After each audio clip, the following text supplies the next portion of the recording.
Are you finding it difficult calculating the day you are ovulating, your fertile and safe days, because you have a very menstrual cycle length? Then definitely this video is for you.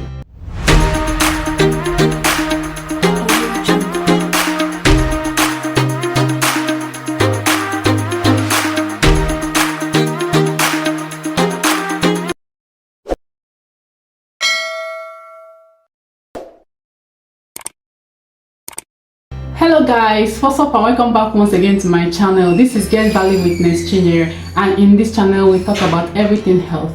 If you are seeing this beautiful face for the first time, this is Nurse Chinyere Mary, and a registered nurse, a registered midwife, a registered public health nurse, and a bachelor's degree holder in nursing science. And if you are a returning subscriber, thank you for sticking around. Let's get right into it. In my last video, I gave a detailed explanation on how to calculate the ovulation day, fertile and safe days for people with regular menstrual cycle length. But this video is dedicated for people with varying menstrual cycle length. People often confuse varying menstrual cycle length with irregular menstrual cycle length. A varying menstrual cycle length is a cycle length that changes in length for each period but still falls within the range of 21 to 35 days. What do I mean by this? Let's assume a woman counted her menstrual cycle length to be 24 days. In the next period, it was 26 days. Another one happened to be 28 days. And in the next one, it was 24 days. These changes keep repeating itself. Then for this woman, we say she has normal varying menstrual cycle length. There are certain factors that can cause these variations, like breastfeeding, stress, when a woman is taking certain medications like hormonal pills, and so on. Then for irregular menstrual cycle length, is a cycle length that is less than 21 days and greater than 35 days. For instance, a woman can have a cycle length of 20 days, and the next one happened to be 27 days. Then in the next one, she was expecting to see her period, which did not happen, and she tested for pregnancy, which turned out to be negative. Then in the next one, it happened to be 38 days. And this keep recurring. This can be a sign of an underlying problem, and she needs to visit the hospital for expert management. Alright, I hope that we can now differentiate between irregular menstrual cycle length and varying menstrual cycle length. If you get confused at any point, you can play back this video as many times as possible in order to understand. Also, you can ask your question in the comment section. I'll be there to answer it. Let's go into the calculation. Hearing calculation, I don't want us to think that it's all this big mathematical calculation. No, it's a very simple calculation, but the basic thing about it is knowing your menstrual cycle length. The menstrual cycle length is calculated from the first day you had your blood flow to the day before the next one. What do I mean by this? Let's assume that the calendar we have here is the month of January. The woman started seeing her period in this month on the 1st, and the next one came out on the 29th. Remember, we said it is counted from the first day you started seeing your period to the day before you start seeing another one. So even without counting it, you can see that it's a 28 days cycle length.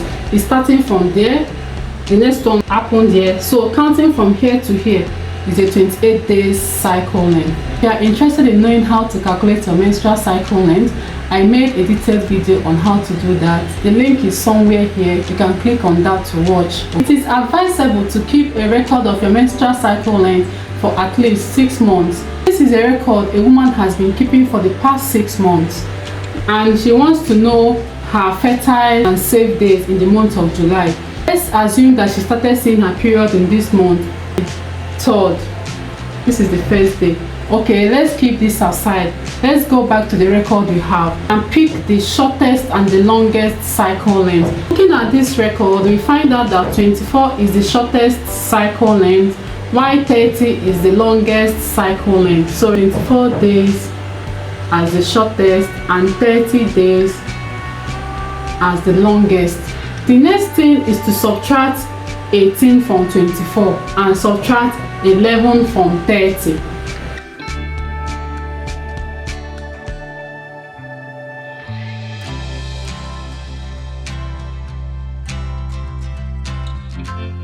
where is my 18 and 11 coming from? There is what we call the luteal phase. The way our menstrual cycle length varies is also the way this luteal phase varies, and it varies between 11 to 18 days, with the average being 14 days. You will find out that in the last video I made, we were always subtracting 14. That's for people with regular cycle, but now we are dealing with varying cycle length. That's why we are subtracting with 18 and 11. From the results we are having 6 and 19. It means that we will go back to our calendar and check for the 6th to the 19th day. Remember that this woman started seeing her period on the 1st. This should be the 2nd, this should be the 3rd, this should be the 4th, this is the 5th, this is the 6th, 7, 8, 9, 10, 11, 12, 13, 14, 15, 16, 17, 18, 19. Going back to our calendar, this is the 6th day. And this is the 19th day. So what does this mean? It means that this woman's fertile day is starting on this day and ending on this day. On the 6th, all through here to here. 5 days. For the day you'll be ovulating, because you are not going to ovulate in all these days, I'll advise you start testing with an ovulation test kit after seeing your period. This kit will help you detect the day you are ovulating. If you are trying to conceive, you will start doing the baby dance in these fertile days because you are most fertile on any other day outside of these days safe, and you are free to have the deed outside the fertile days. Finally, as we keep updating our cycle length, we keep making use of the latest 6 months record to do our calculation.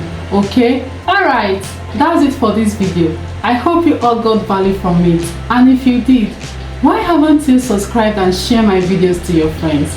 Are we fighting? No, we aren't. Please subscribe, like and share my videos. Thank you. See you all in my next one. Bye.